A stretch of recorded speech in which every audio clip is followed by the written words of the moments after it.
future, those who abuse them tear at the fabric of our society and weaken our nation. So these conversations are not just about the well-being of the children themselves, they're about the well-being of our society. They're about our dreams. What do we dream South Africa and the world to be? And have we been able to translate that down into how we treat our children? Because they are our future leaders. Those of you who have children or have taken care of children, when you hold a baby in your arms, the thought that this child could actually be the president one day is mind-blowing. Therefore, these conversations of how art can transform the lives of children are very important. And we're going to tackle that discussion from the angle of the first 1,000 days of a child, counting those 1,000 days from the time that the sperm meets the egg, from conception to 2 years of age after birth. But we're not going to stop there. We're going to extend it even all the way to 18 years of age. And the basic question that we're going to be trying to answer is that what are the challenges and the opportunities in creating this child-centered society? Sometimes I kind of feel like it's a concept that not many of us actually have pinned down. A child-centered society, what does that look like? In any case, what do we see as the challenges and opportunities from the perspective of research? And how does research and art mesh together? Because one of the things that is very clear in any field of research is that we need to work together. Society is a web. It's not in silos. Sometimes we have been guilty of putting our lives into silos. Sometimes it's for administration, there's the Department of Health, there's social justice, there's science and technology, there's rural housing, there's agriculture, but actually society is not that. So we want to center the conversation around how does art and research kind of mesh, come together? How do we inform one another? And to help me tackle this question are two colleagues from the Center of Excellence in Human Development. One of them is an occupational therapist and a researcher, and her main focus, her main interest is the first 1,000 days of life, especially maternal mental health and its effect on child development. She's a PhD student, so a doctor in the making, in pediatric medical science within the Developmental Pathways for Health Research Unit, DPHRU, at the University of Wits. Her PhD study focuses on understanding depression and anxiety during pregnancy in South Africa through the exploration of risk factors and symptomatology. And last but not least, she was one of the Mail and Guardian 200 Young South African listers in 2018. Ladies and gentlemen, help me welcome Stephanie Rekicha. He holds a PhD in gender education and an MA in developmental studies from the UKZN, and his doctoral study is focused on the determinants of father involvement in KZN, uniquely drawing from the perspectives of men, women, and children. And his major contributions in research are within fatherhood issues, focusing on masculinities, fatherhood, and male involvement in maternal and child health in the first 1,000 days. He's widely published and of great importance to the field of fatherhood in South Africa. He's the co-editor of the first one, State of South Africa's Fathers Report, which came out in 2018. And he's been part of the South African Fatherhood Project since 2008. So he has more than a decade of knowledge and research in fatherhood. Help me welcome Dr. Tawanda Mafusha.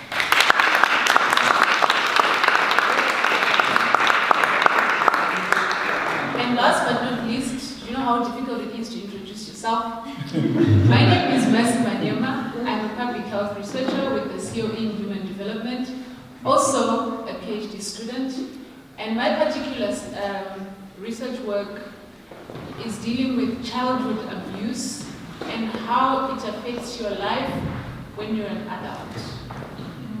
How what happens to you when you're a child or when you're in the womb can actually impact your life in adulthood. So without further ado, I'm going to call up Stephanie, who's going to look at this from the aspects of motherhood and how the environment around the mother impacts the child and how that impacts the child's health into the future.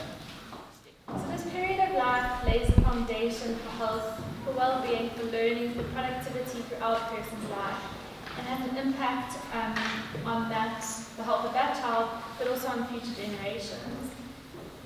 We know that children now are living in increasingly threatening times, and the biggest threats are extreme poverty, insecurity, gender inequalities, violence, environmental toxins, and poor mental health. But what we need to remember is that these threats don't affect children in isolation, but they're affecting their caregivers as well. And it affects the caregiver's capacity to protect, to support, and to promote young children's development. Our most powerful asset in supporting the care of children will always be caregivers themselves. So like I said, the success of a child's healthy development is largely dependent on their primary caregiver's capacity. It's well established in the literature that to provide high quality care, the caregiver needs to monitor a child's emotional state and behaviour and respond to it in a timely and sensitive way. They also need to be able to access resources for themselves, for their families, for their children, and provide the support that a child needs. But there are various difficult circumstances that can affect this process.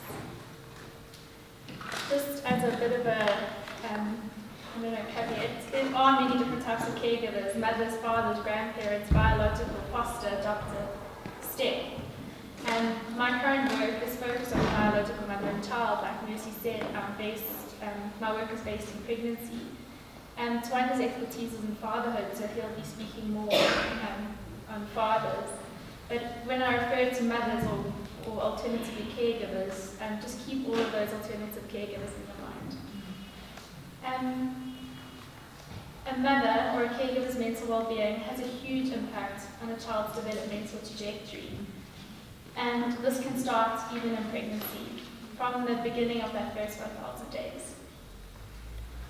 So public perception of pregnancy is often that it's a very happy and exciting time for most women, but mental health disorders are very common and a common complication of pregnancy, and this has negative effects on the mother and the child. So globally, 1 in 4 women will suffer with either depression or anxiety during their pregnancy. In Soweto and other parts of South Africa, the rates are much higher. In my PhD work, we found that 30% of women have either depression or anxiety, or both, throughout their pregnancy. So this affects mothers and babies in a number of ways. We see increased rates of substance use, tobacco use, and alcohol use in mothers with mood disorders.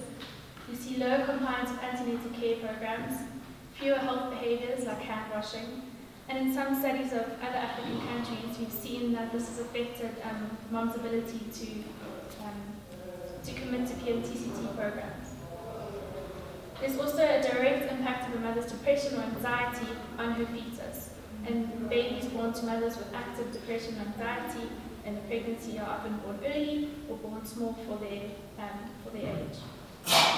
If left untreated, depression and anxiety during pregnancy are the strongest predictors of postnatal, postpartum depression. So postnatal depression is something that most people have heard about, even if it's just the baby blues. There seems to be more awareness about depression in the postnatal period, and maybe that's because you see the impact of it on children so much clearer. But what is less known is that there are high rates of psychosis and suicide during the postnatal period, and these are associated with the symptoms of depression and anxiety. Later on in a child's life, healthy development as they're growing up depends on the daily, consistent, responsive interactions of the primary caregiver. Mothers who suffer from chronic depression have trouble with daily caregiving activities. As you can imagine, any adult with depression having trouble with these tasks. In some cases, simple things like looking at a child or speaking to a child becomes a difficult task. The lack of these important daily interactions can have long-term negative consequences on brain development of the child and the child's overall health. So that's a quick summary of the science behind the depression and anxiety. But what we wanted to reinforce today is that something can be done. So there are many interventions for depression and anxiety starting the pregnancy period being developed and tested all over the world. Some are more complicated than others. Some are adapted for specific regions and with specific stresses, like a home visiting program which is currently being tested in Kailacha. The two key components to improving mental health and well-being in the perinatal period that I wanted to speak about today are communication and connection. And I was so excited when Faith really mentioned connection, the word connection. So yesterday I had the opportunity to meet with Professor Valapi, who is the head of pediatrics at Baragwanath Hospital. And I used the opportunity of being here for today to make this appointment with him, so it was quite uncanny what he said. So I met with him to discuss my work and to ask his permission to do some interviews with women who access services in his unit about their experiences and thoughts of social support during their pregnancy and the postnatal period. So in my PhD work, like I said, we found quite high rates of depression and anxiety, but in the group of women, which was 1,000 women, all from Soweto, despite the adversity that we see surrounding these women, it is the social support in her lives and her relationships with her partner and her family that have the biggest impact on her mental health. If the social support is good, she's protected from depression and anxiety symptoms, but if it's bad, so if a woman reports that she perceives her husband to be difficult or her partner to be difficult, she is 3 times more likely to be depressed. So Professor Valapi is particularly interested in the change in social support between pregnancy and the postnatal period. And this is something I hadn't really thought too much about. This is what he said. Sometimes when a baby is unplanned or the mother is young, the family distance themselves from that person. Yes, they are probably angry or hurt, but it's almost thought of as the right thing to do to punish someone for becoming pregnant in certain circles. Often when the baby arrives, the mood and the attitude of that family changes, but sometimes relationships remain strained, if only they knew the damage that the withdrawal of support to pregnant women causes. So communication is creating a dialogue about maternal mental health and getting people talking about it and understanding it. But it's also about stressing the importance of communication between partners and family members. So the second thing is connection. I started my working career as an occupational therapist in a hospital in rural KwaZulu-Natal, and I had the privilege of working alongside Mama Sizeni. She was my therapy assistant, but also the woman I strive to emulate daily.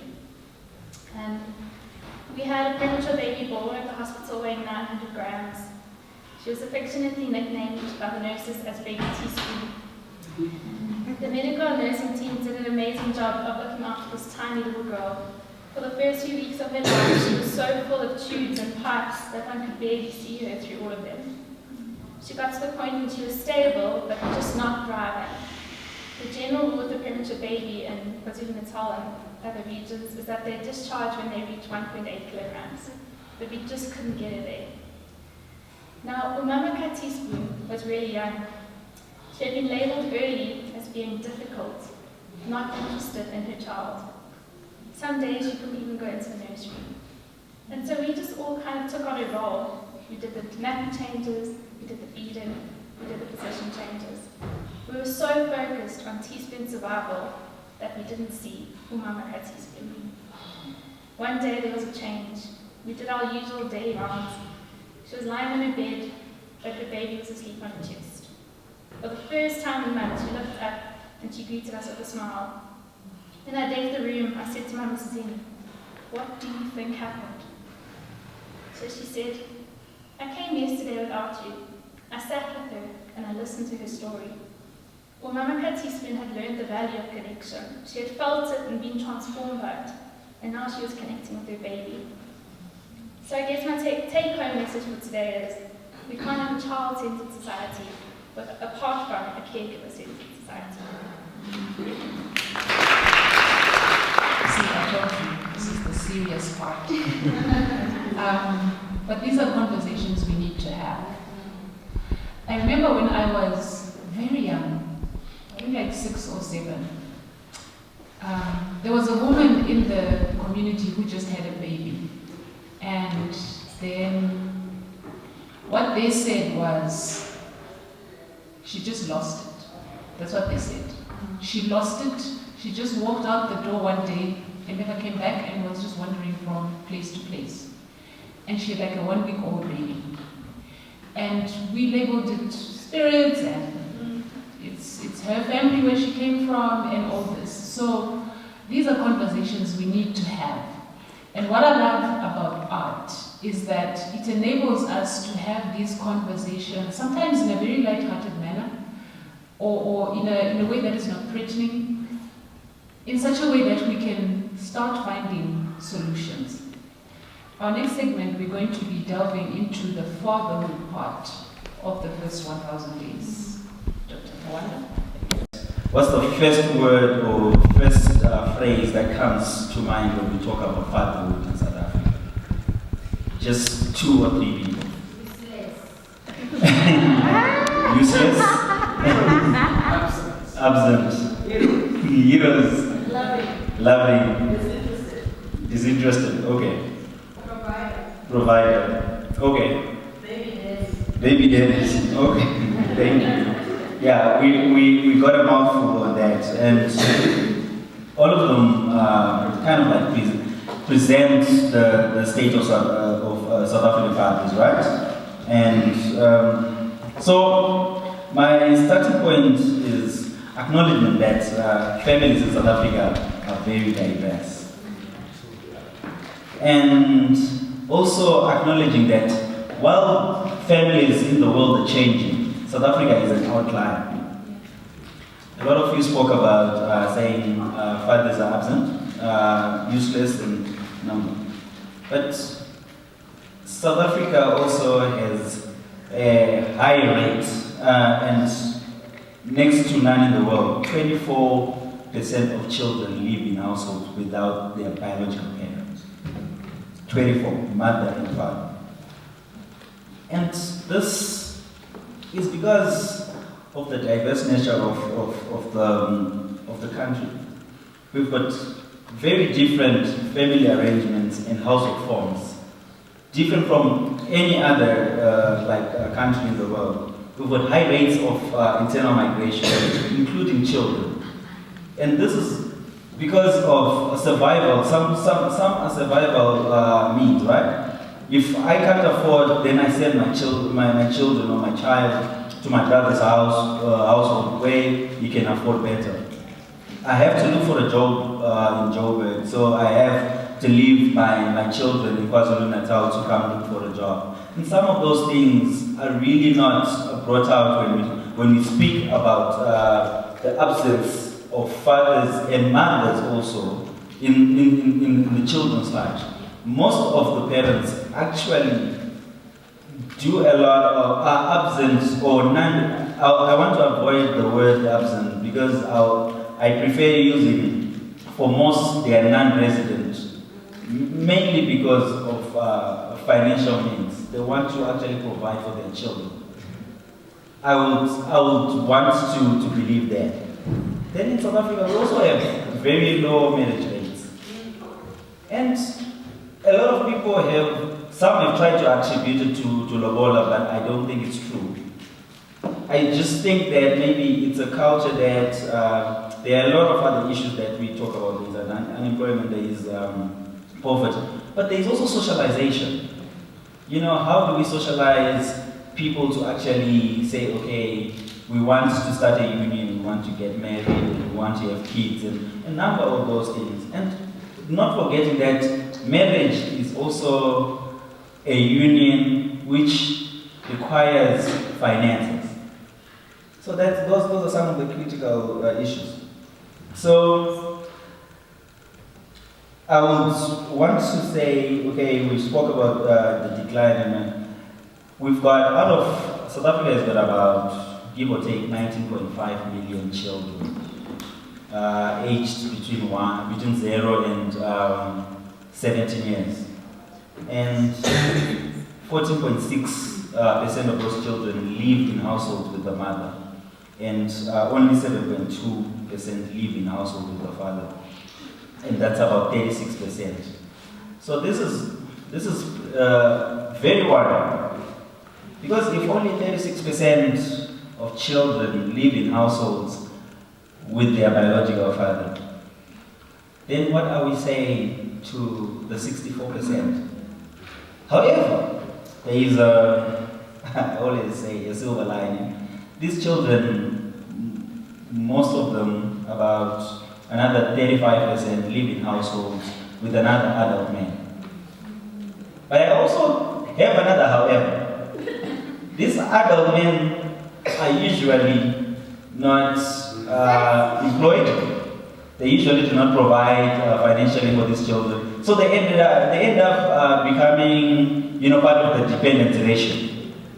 So this is worrying. While they might provide some caring, some kind of like emotional support, and they fall into they eat in the same pot as these children, rather than actually, so they now end up fighting for the same financial resources from most probably an old pension grant, child support grant, and so these are some of the issues that are worrying.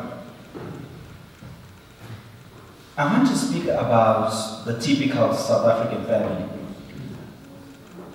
Who can tell me a typical South African family or what you think the majority of South African families are in South Africa? A typical South African family. Mother, father, children. Grandparents, children, uncles, and so on. Extended family. Okay.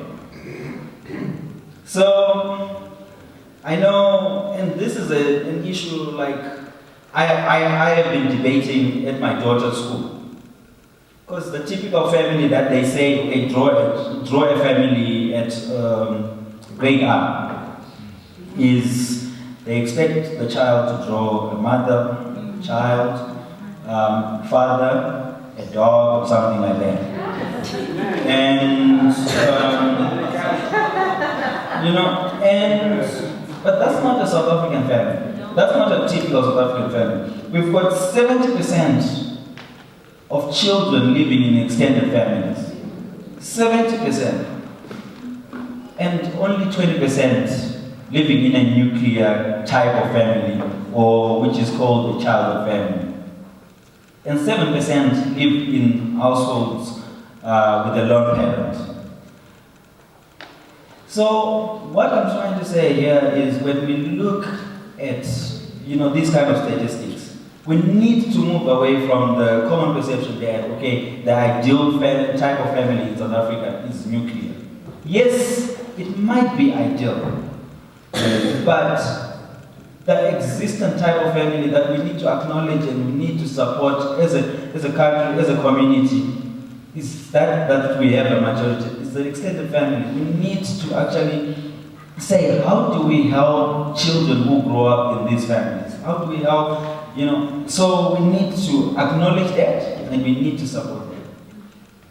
Then there's also a kind of, acknowledgement that co-residence kind of like evolves with time.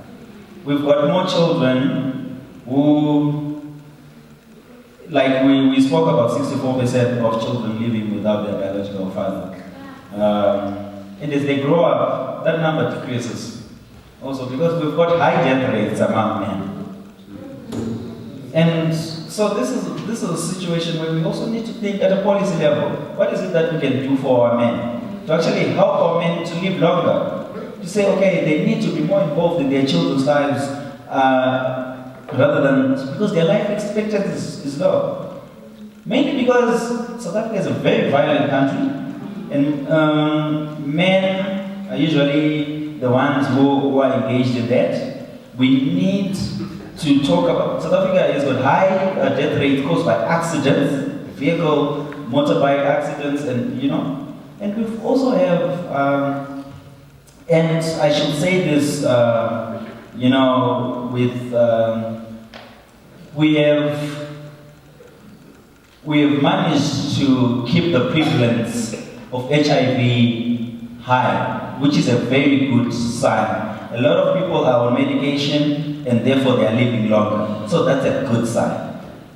But however, we've got very few men who actually take treatment, adhere to treatment, and follow through the treatment course to actually be able to survive from the epidemic. So this is why we need to get more men onto treatment, and to actually promote them to actually adhere to HIV treatment so that they can live longer. So here comes the tricky part. Which are the children, who are these children who live in households without their parents? A wild guess. Children from the poorest quintiles, from the very poor households. African children, they account for 94%. So if you look at that 64% that we're talking about, and we disaggregate it according to race, we've got Africans who are 94, colored 5%, Indians 0, whites 1%. The poorest we've got 51%. I'll come to this issue where when I'm speaking about the poorest. Then the richest we only have 2% living without their biological parents.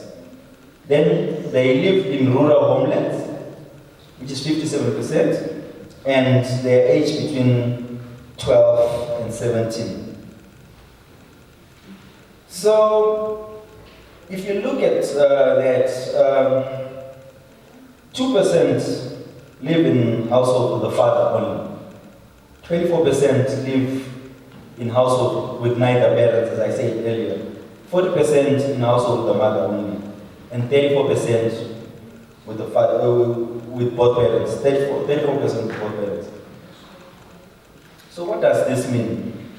So according to race, we spoke about this.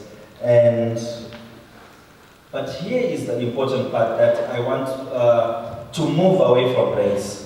Because South Africa has changed. It has evolved since 1994. So we noticed that a lot of children are actually living with their parents because more of income. Those in the highest quintile, income earning quintile, are living with both parents. We've got 75% of children in quintile 5 living with both parents. And we've got 51% of children in the lowest quintile living with mothers only. And we also can see this according to provinces. The richest provinces, the provinces that are doing well, Western Cape and Gauteng, most of the children live with both parents. And so this says something about the issue around unemployment, poverty, inequality, and a number of things. You'll see most children in Eastern Cape and KwaZulu Natal do not live with their biological fathers or parents. So I will conclude by asking to say, what does this mean for Drama for Life? So clearly South Africa is a very diverse country. In terms of race, income, in terms of a number of things, opportunities, unemployment, poverty, and inequality are still very high. And we've got an HIV epidemic that is quite high in the world. I want to acknowledge that the nuclear family is not the most common type of family in the country.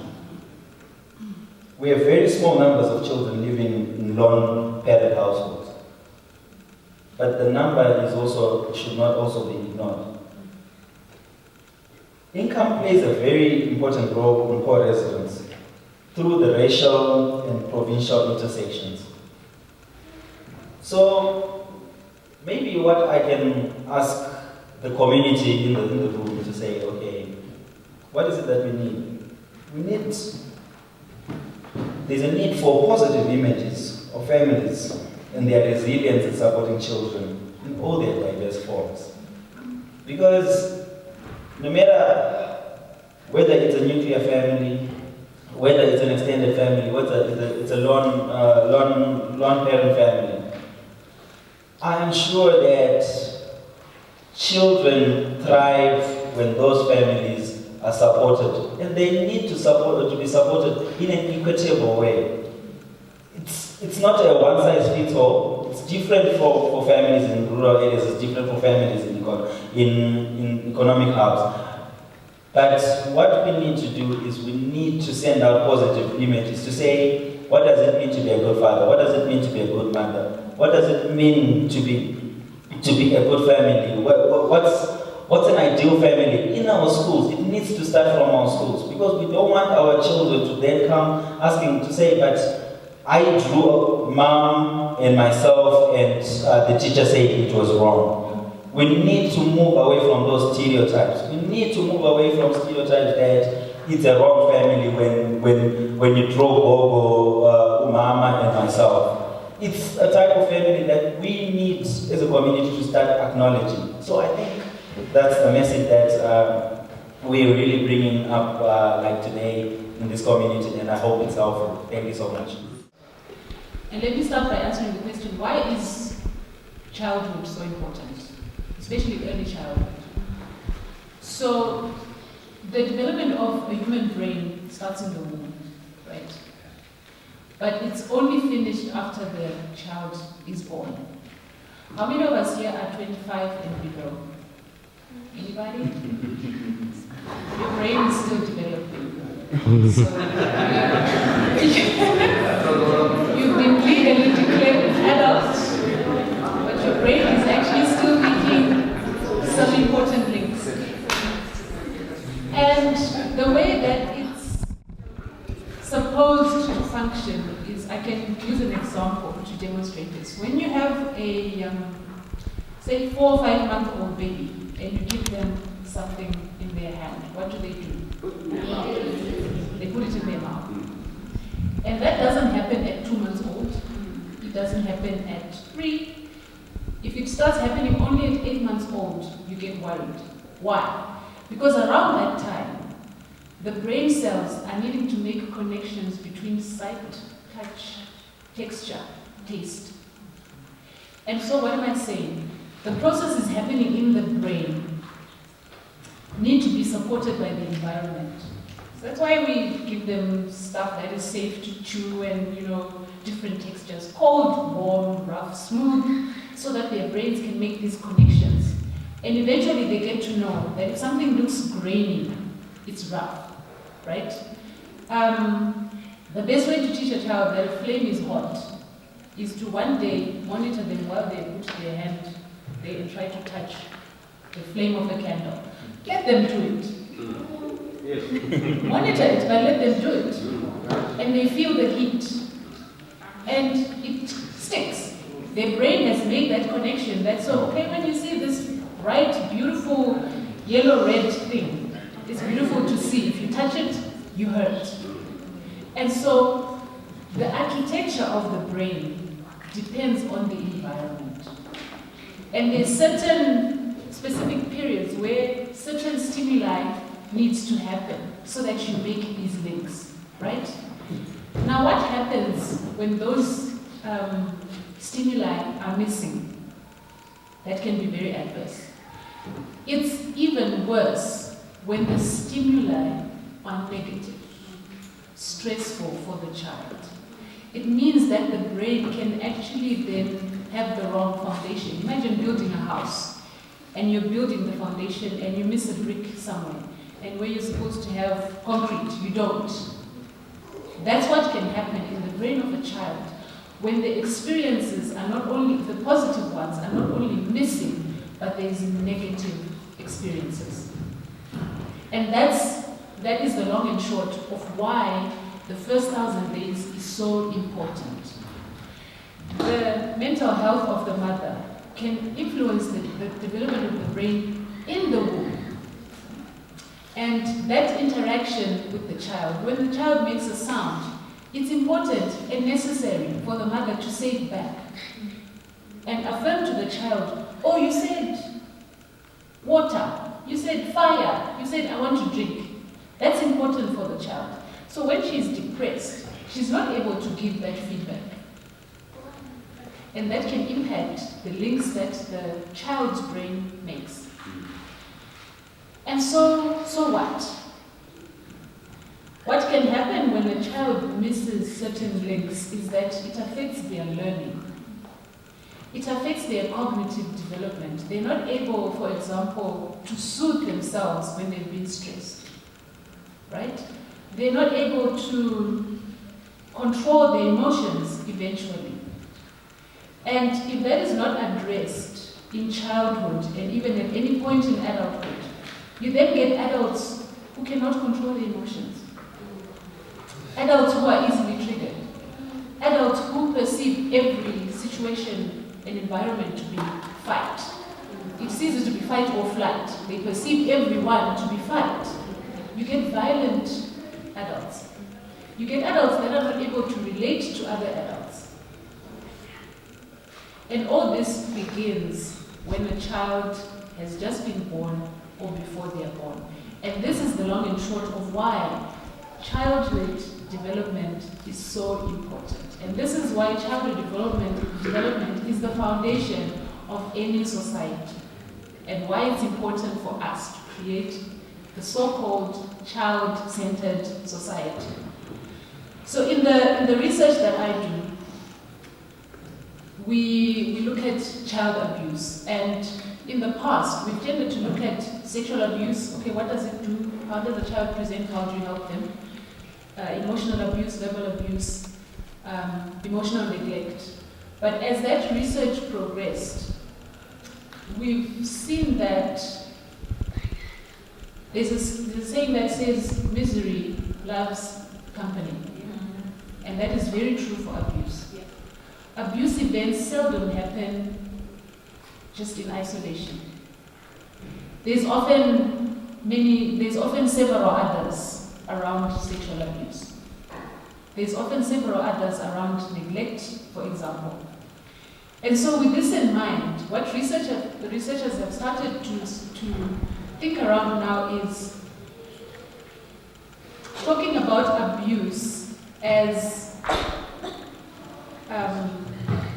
sets of exposures, as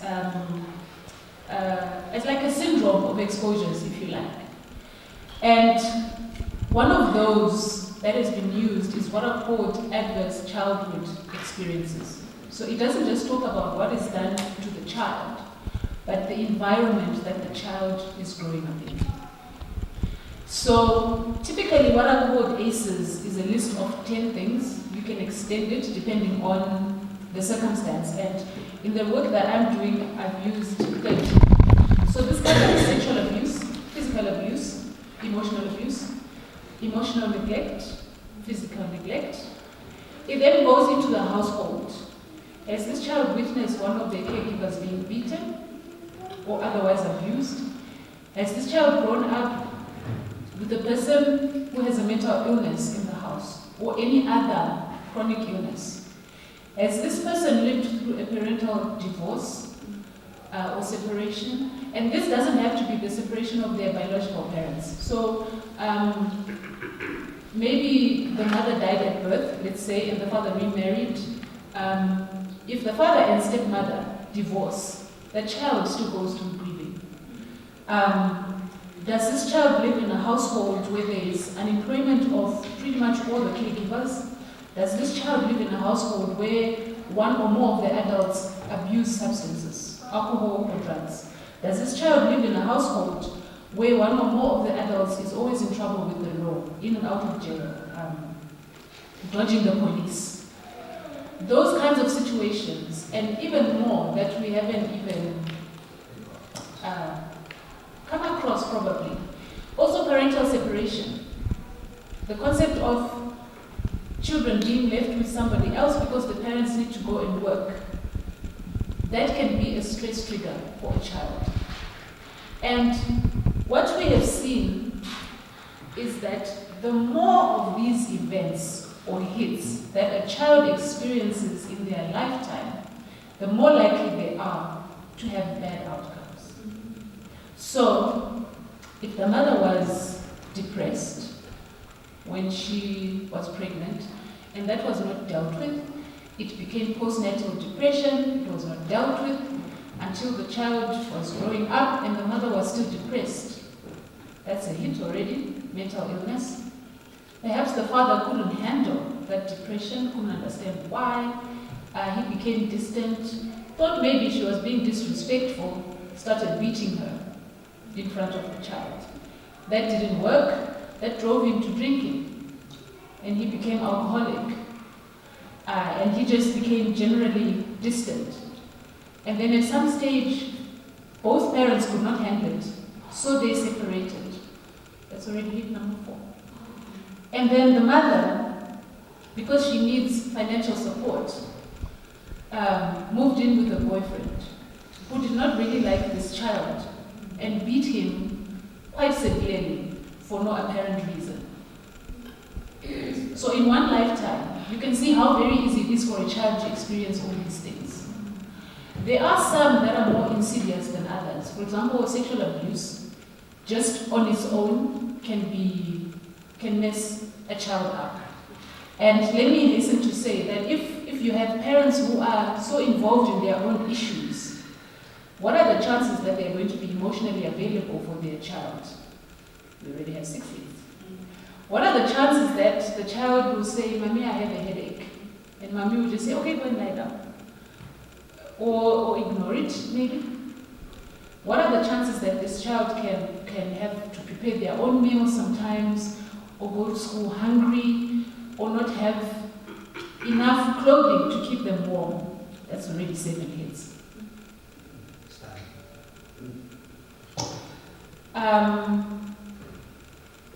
As I said, misery loves company. And we need to start having these conversations because we see it happening. We see it happening. How many neighbors, how many relatives do we know who are separated maybe? And that separation had issues around alcohol and drugs, maybe jail, already. That has put the child in a very difficult position. What are these bad outcomes? What happened to me as a child, and I'm 40-something, can impact my physical body right now. So I now start getting depressed and anxious, and it had nothing to do maybe with my adult life. It could have started when I was a child. And that's why these conversations are very important. So what do we do? I can see your faces, right? And I apologize, but we do have to talk about it. So what do we do? What do we do? Number one, I think we need to acknowledge, as Dr. Makusha said, acknowledge that this exists, and many times when you spot one, it's very important to go looking around. There's possibly more. So if you spot one monster, it's a good idea. In fact, it's imperative that you look around the environment of this child. It's not just about spanking severely. There is possibly, and there is usually more in that child's environment. And we need to ramp up the conversations. And I believe the more comfortable we become talking about them, the less they become stigmatized. I don't want to do it now, but as we were counting, I don't know how many of you have counted at least 4. And what would that do for us if we could quite easily share that I actually have 4 hits, but this is how I've made it. I actually have 5. Excuse me. Actually, I have 10 out of 10. And this is how I've made it. What would that do to us if we could talk about this issue in that way? Do you know that human beings are the only mammals who keep their young ones in their nest for the longest time? So what does that say about what we need to do about supporting the nest? Right? All the things that my colleagues have talked about. How much do we need to do to support the nest? Because what happens in the nest then impacts the child when they go out to start their own nest. And this is the other thing. It creates a cycle. And so we need to start talking about this more. And we need to understand that when the Minister of Police is talking about accidents and deaths on the road, it's not just figures. It's talking about children who had their caregivers taken away from them. That when a mother presents at the police and says, I've been beaten, when they say, no, go home and sort it out, they're betraying the children. That when we talk about housing and jobs and socioeconomic status and, income levels, when we don't take that seriously, we are not taking our children seriously. Thank you.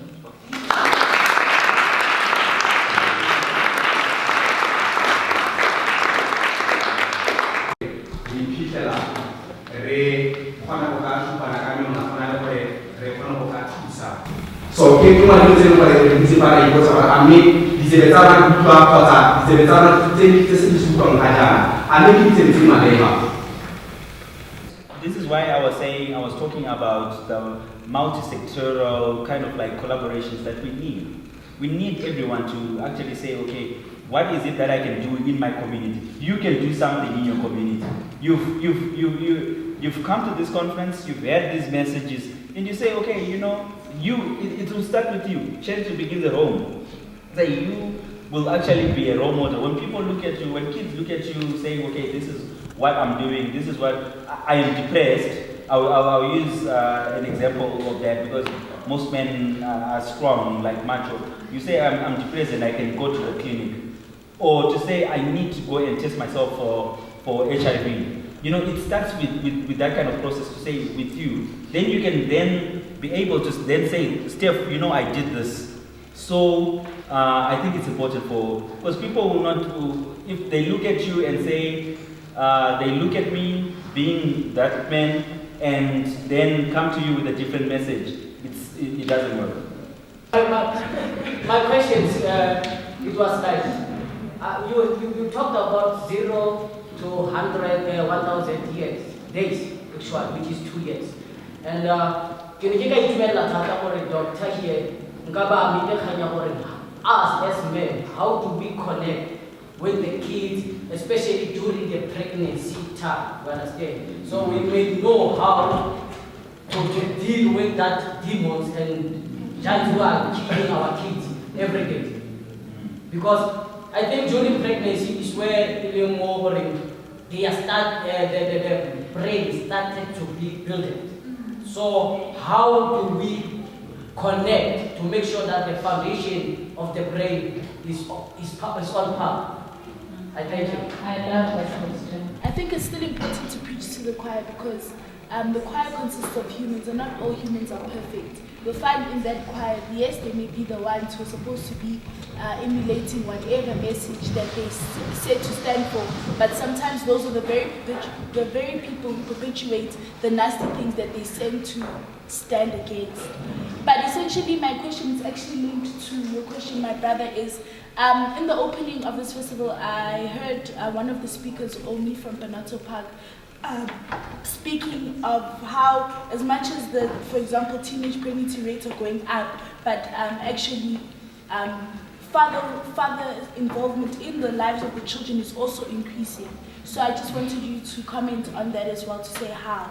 That's why I'm saying it's beautifully linking to his question. Yeah. Working in classrooms with the arts or drama therapy or whatever need to be well informed about the research you're doing. We need to fundamentally understand what's going on the ground because it's changing all the time. And that's our responsibility. Because sometimes we make up stories and give out facts that are really distorted. That is true.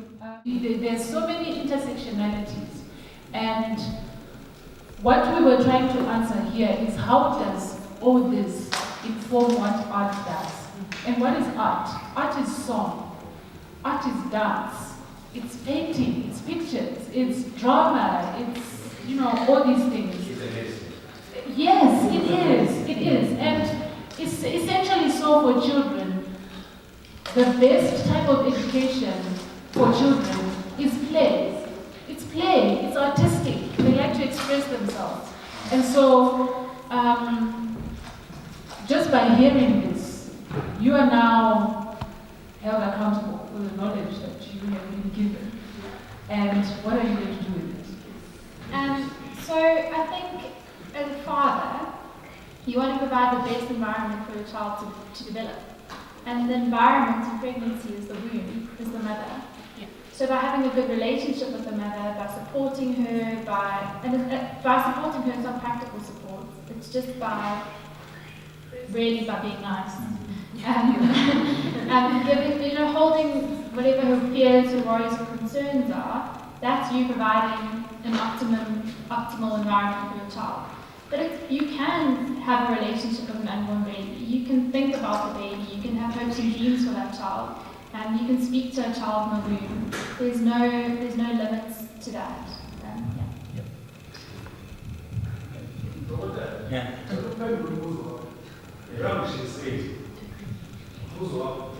Okay, thank you. About the Indians. Man and connection. Okay.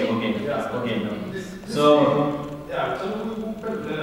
okay, first I'll speak about the Indian statistics, then I'll speak about it. So, as I mentioned, we looked at the statistics, and we're not saying that like I said before, it was not significant, because I think it was 0.3 or something, and it was 0.4. But yes, we acknowledge that there's some actually who are not living with their children. So, but the number was not significant. And like to answer the second question, like what Steph had said, so the connection with the child actually for both men and women starts from conception, from the day it happens. Or from before. Yeah, from the thought of, or even if it's unplanned. Because most people will say, okay, it was unplanned, so this. But when the day to say, you are having a child, I think that's the day you should actually now consider yourself a father. Say, okay, so I have conceived a child, and it comes like I've said. I'm working on some work on looking at paternal mental health, which is both depression and anxiety, and father involvement, especially for first-time fathers. It comes with a lot of anxiety, like especially for first-time fathers. Like you're scared, you're worried, you're thinking, okay, how am I going to support this child? What's going to happen? Is the relationship going to change? How am I going to tell my parents if you're at university? All those things. But then, if you really say, okay, this is what I'm going to do, and you discuss this with your partner, involvement actually starts there. Okay, so what is it that we need to do? When is your clinic appointment? When is, if you can't, we always say it's encourageable for you to walk the whole step with your partner. Because then it's important for you. I always say that those who start early are most likely going to continue until the end. Because then you understand all the kind of steps. But those who start late might feel, okay, I can do away with this. But you feel like, okay, I need to be there at the clinic. I need to be there, okay. This child, I've been told this child needs to drink breast milk. Why does the child need to drink breast milk? Why does the child need to do this? I remember when I had my first child, I've got 2 daughters. When I had my first child, I used to count the ticks, the movement ticks. And I used to say to my partner, okay, so how many? No, I'm worried now. I'm in this. And I actually saw that, okay, I'm stressing her rather than helping her, but you think you're doing these things because it's what you need, right? But it depends with other people. Some people think, okay, some might say, okay, I don't need you to be too involved, but be there for them. Because the womb, like Steph said, is the environment that the child is growing. And that's important. So sometimes when I'm moody, they are moody, when their legs are sore, when tell them they're beautiful. Tell them, this is expected. All those kind of things. Because then they'll feel, okay, he's a part of me, he's there with me, and, don't be like, oh, hey, you bring fat. All those things. Yeah, thank you. How will I okay, we can talk about this.